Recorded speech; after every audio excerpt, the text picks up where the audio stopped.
Hello दोस्तों। आज हम लोग ह्यूमन बॉडी पार्ट्स टीथ के बारे में जानेंगे।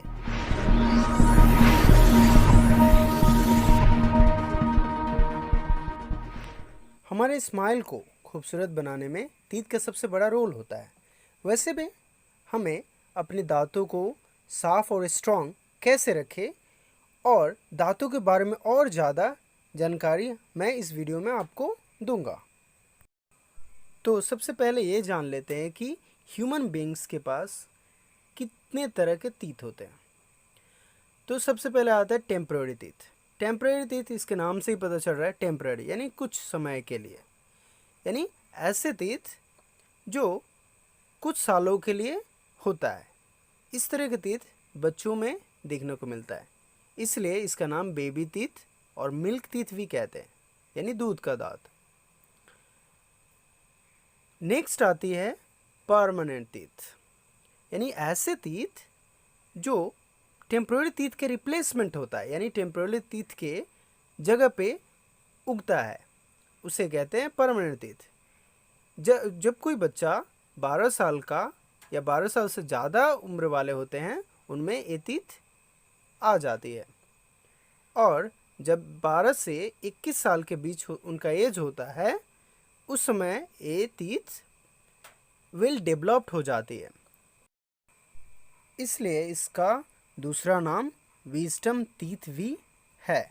अब फाइनली जो एडल्ट होते हैं उनमें 32 सेट्स ऑफ टीथ होते हैं।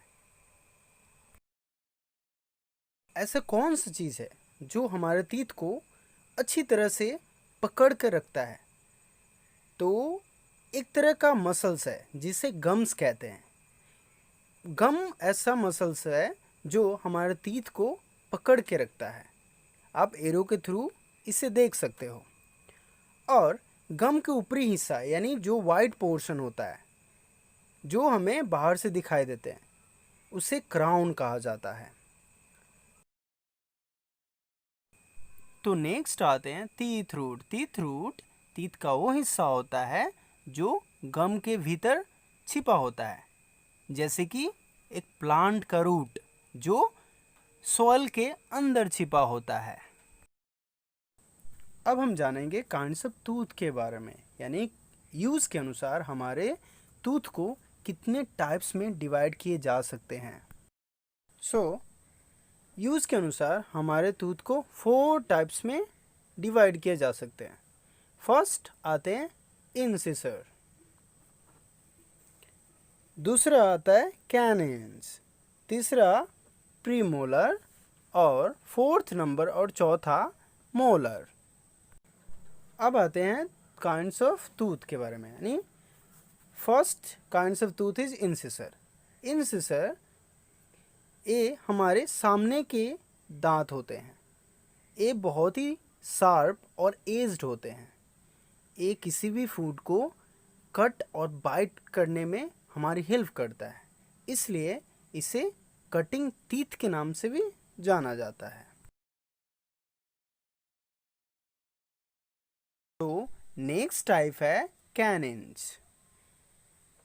इसे टीयरिंग टीथ के नाम से भी जाना जाता है। टीयरिंग मीन्स होता है खींचना या नोचना। ये इतने शार्प और पॉइंटेड होते हैं कि हम किसी भी फूड को, जैसे फ्लैशी फूड को, हम नोच कर आसानी से खा सकते हैं इन टीथ के हेल्प से। थर्ड नंबर टाइप्स है प्रीमोलर, यानी प्रीमोलर को क्रैकिंग टीथ भी कहा जाता है। कारण यह है कि ये टीथ बहुत ही ब्रॉड और फ्लैट होते हैं, जिसके हेल्प से ये किसी भी फूड को आसानी से ग्राइंड और क्रैक करके हमें उसे खाने में हेल्प करते हैं। फोर्थ नंबर टाइप है मोलर। इनसे ग्राइंडिंग टीथ के नाम से भी जाना जाता है, क्योंकि ये बहुत ही ब्रॉडर होते हैं। क्योंकि इनकी चौड़ाई की वजह से ये किसी भी फूड को आसानी से पीस कर हमें खाने में या निगलने में हेल्प करते हैं। अब एक क्वेश्चन आती है कि हमारा दांत वाइट कलर का ही क्यों होता है? तो इसका आंसर है, हमारा टीथ वाइट कलर का इसलिए होता है क्योंकि हमारे टीथ में इनेमल बोल के मिनरल होता है, इसलिए हमारे टीथ का कलर वाइट होता है। अब अगला क्वेश्चन है कि हमारा टीथ वाइट होने के साथ साथ इतना स्ट्रॉन्ग क्यों होता है? तो आंसर है, डेंटाइन के कारण हमारा टीथ इतना स्ट्रॉन्ग होता है। अब अगला, हमें ऐसे क्या क्या करना चाहिए जिससे हमारा टीथ हमेशा के लिए स्ट्रॉन्ग और हेल्दी बना रहे? तो आइए केयर ऑफ टीथ में यही जानेंगे। तो अगर हमें अपने दांतों को हेल्दी और स्ट्रॉन्ग रखना है तो सबसे पहले हमें अपने दांतों पर अच्छी तरह से ब्रश करना होगा। अब ब्रश करें तो कितनी बार? तो हमें दिन में 2 बार ब्रश करनी चाहिए। एक सुबह के समय मॉर्निंग में, और दूसरा रात में सोने से पहले। फिर हम दांतों को 2 बार ब्रश कर ले तो क्या होगा? जब हम चॉकलेट और स्वीट्स खाना छोड़ेंगे ही नहीं।